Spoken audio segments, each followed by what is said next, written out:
Subscribe करें मेरे channel को और बेल बटन को दबा दें लेटेस्ट वीडियोस के नोटिफिकेशन पाने के लिए। इस वीडियो में हम लोग बात करने वाले हैं एज यू लाइक इट के बारे में, जिसे लिखा है फेमस राइटर विलियम शेक्सपियर ने। दोस्तों, ये बहुत ही फेमस स्टोरी है जिसमें हम लोग देखते हैं कि एक किंगडम के लिए क्या क्या होता है। बात करेंगे इसके पब्लिशिंग की, तो ये फर्स्ट फोलियो इन 1623 में पब्लिश हुई थी। ये एक पोस्टर कॉमेडी है और इस प्ले की सेटिंग रखी गई है फॉरेस्ट ऑफ एडन में, जहाँ इस स्टोरी की सभी मेन इंसिडेंट्स होते हैं। तो इस कहानी के मेन कैरेक्टर्स की लिस्ट यहाँ है, अगर आप चाहें तो इसका स्क्रीनशॉट ले सकते हैं। तो चलिए कहानी को शुरू करते हैं। इस स्टोरी का जो मेन प्रोटागोनिस्ट है, यानी कि जो हीरो है, उसका नाम है ऑरलैंडो।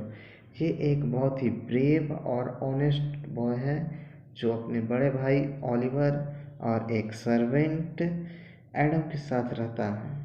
दोस्तों, इसका जो बड़ा भाई ओलिवर है वो ऑरलैंडो को बिल्कुल भी पसंद नहीं करता और अपनी जायदाद से कोई भी हिस्सा उसे नहीं देना चाहता है।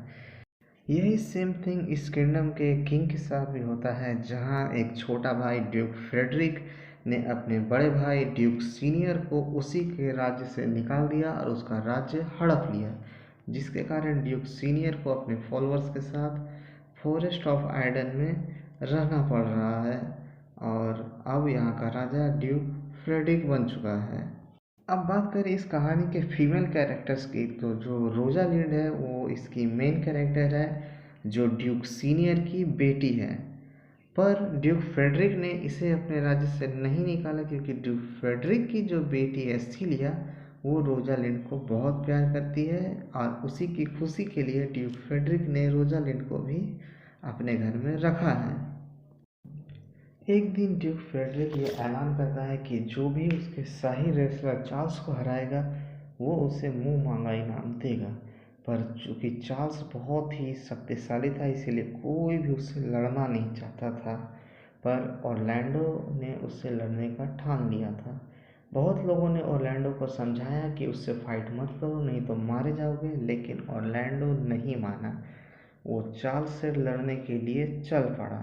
जब चार्ल्स और ऑरलैंडो की फाइट शुरू होती है तो लोग ये देख कर के हैरान हो जाते हैं कि सरप्राइजिंगली ऑरलैंडो ने चार्ल्स से न केवल फाइट की, बल्कि चार्ल्स को बुरी तरह से हरा भी दिया। अब इससे ड्यूक फ्रेडरिक खुश हो जाता है और ऑरलैंडो को इनाम देने के लिए अपने सामने बुलाता है। तो ड्यूक फ्रेडरिक ऑरलैंडो से पूछता है कि तुम्हारा क्या नाम। तो ऑरलैंडो ड्यूक फ्रेडरिक को बताता है कि वो सर रोलैंड डी बॉयस का बेटा ऑरलैंडो है। अब ड्यूक फ्रेडरिक जैसे ही सर रोलैंड डी बॉयस की बात सुनता है तो वो नाराज़ हो जाता है, क्योंकि sir Rowland de Boys duke senior के बहुत ही करीबी थे। रोजालिंड ये बात सुनकर बहुत खुश हो जाती है और अपने गले का हार निकाल करके ऑरलैंडो को दे देती है। अब यहीं से इन दोनों के बीच प्यार की शुरुआत हो जाती है, बट ड्यूक फ्रेडरिक ये देख करके बहुत ही नाराज हो जाता है, रोजालिंड को राज्य से निकालने का आदेश जारी कर देता है।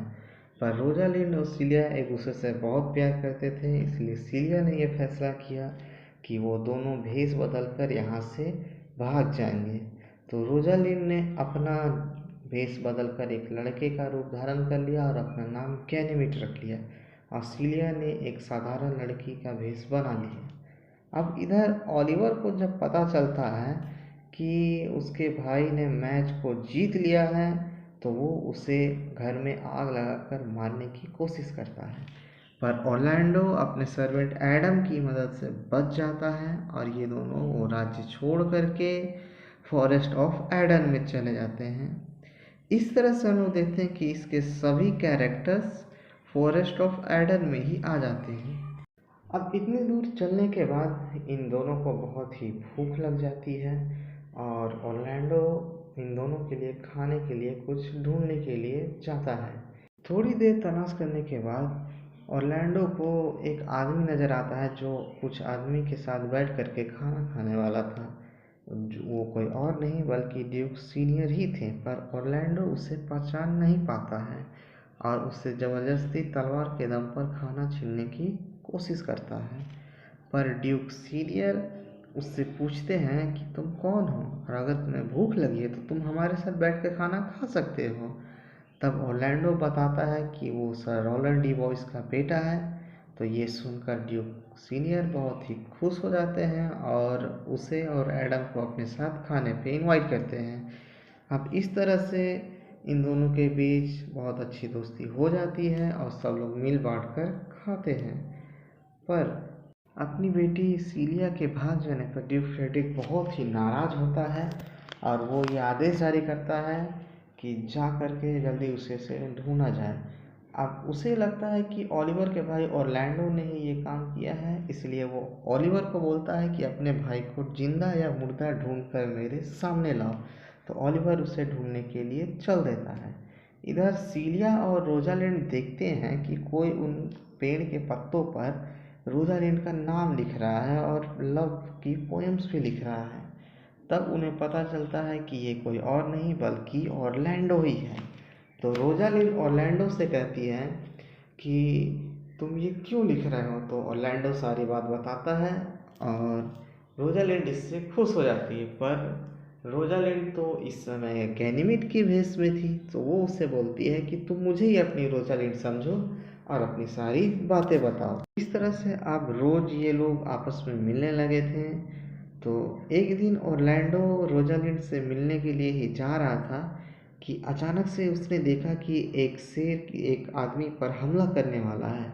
तो ऑरलैंडो जा कर के उसे बचाता है और वो देखता है कि वो कोई और नहीं बल्कि उसका बड़ा भाई ओलिवर ही है। तो ओलिवर को अपनी गलती पे पछतावा होता है क्योंकि उसने जिस भाई की जान लेने की कोशिश की थी आज उसी ने उसकी जान बचाई है।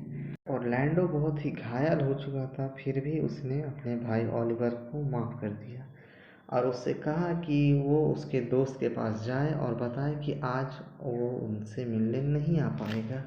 इसलिए ओलिवर अपने भाई ऑरलैंडो की बात लेकर के उनके पास जाता है और जैसे ही वो उनके पास पहुंचता है तो उसे नज़र आती है सीलिया।